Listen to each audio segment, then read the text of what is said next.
5 things I wish I knew before starting my Amazon FBA business. Number 1 is that it requires a lot of cash. That is cash upfront, and then that is cash as the business progresses. If you guys saw my last video, in the very end, I did a full cost breakdown of every expense that went into my Amazon FBA business. The thing is, in that video, I also mentioned that there are expenses that I budgeted for, but there are also expenses that just came out of nowhere and completely caught me and my business partner completely off guard. So the problem is, if you don't have a ton of savings or a job or just some type of income, those expenses that you're not budgeted for can completely shut you down and wipe you out. Number 2 is reviews. Reviews on Amazon is everything. If your listing does not have any reviews or has a couple, like 1, 2, 3, or 4, your listing is not gonna do well at all, even with ads. But if you have, I would say, at least 10, ideally 30, then you can actually start competing. Because when a customer searches up something on Amazon and they're going through all the products, all the options, all the variations, if something seems good, but it doesn't have a lot of reviews, they're gonna skip right over it. But if something it looks decent, it doesn't look the best, it looks decent, but it has a ton of reviews, a ton of 5-star reviews, 9 times out of 10, the customer's gonna move forward with that product. Now, getting reviews, there's a lot of different ways to do it. The method we used was something called the Amazon Vine review program. But the problem is, we did that after we launched the ads. So that is something I wish I definitely knew, which is get the reviews first and then launch the ads second. Because our listing barely had any reviews. I think it had like 2, and we launched the ads and we basically just threw money in the trash. Because when a customer clicks on the ad, sees 2 reviews and doesn't see like a lot of social proof, they're not really gonna move forward with that product, and that is how we wasted a ton of money on ads. Okay, point number 3.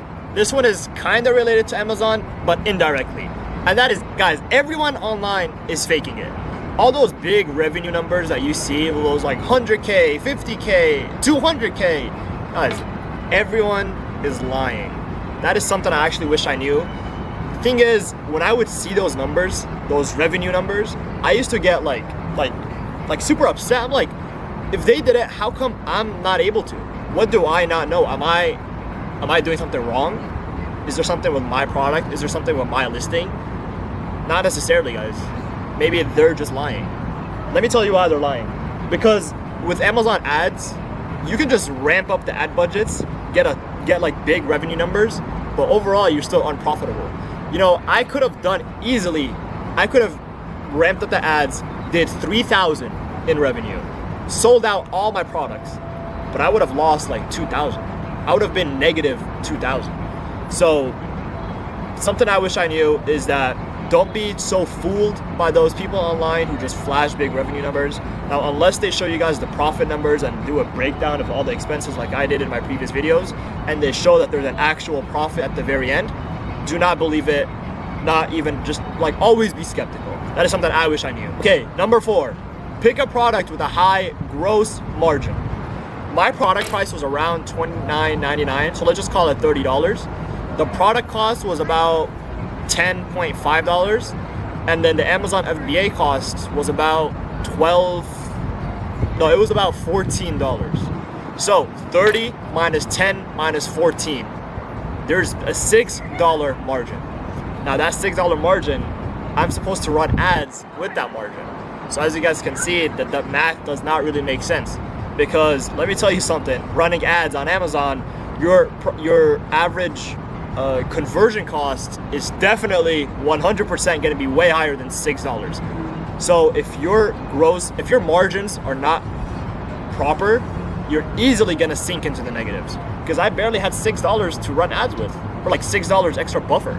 Ideally, I would have aimed for around a $20 margin. So between the sale price and the product cost and the Amazon FBA fees, I would have left at least a $20 buffer.